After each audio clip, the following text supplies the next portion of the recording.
We're two teachers. Welcome to Check Mix, where you can check your understanding by mixing the essential words of American government politics. Today's words: U.S. v. Nixon. What a great court case going all the way back to 1974. The question is, how powerful is the American president? We know the president has executive privilege. This allows them to kind of stay back in the weeds, back in the shadows, and not promote and publicize everything that they do. The Supreme Court in this case said there are limits to executive privilege. Suffrage, the right to vote, gaining the franchise.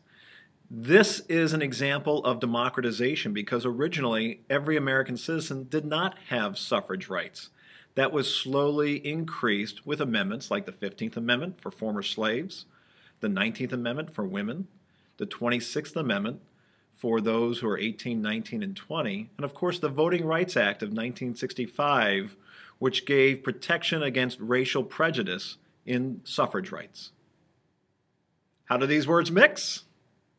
Well, when I think of suffrage and U.S. v. Nixon, I think about our thought that the United States Supreme Court, our platonic guardians, don't pay attention to the news.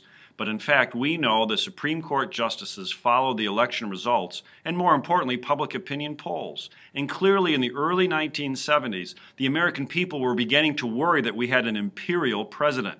And we began to see the Supreme Court making rulings that shut down and limit certain executive privileges. But there's still no better way to check the authority of the executive, the president, than with suffrage rights, where every 4 years Americans get a chance to hold that executive, that president, accountable by who we vote into office and who we vote out of office. And of course, these two terms remind us of the importance of transparency.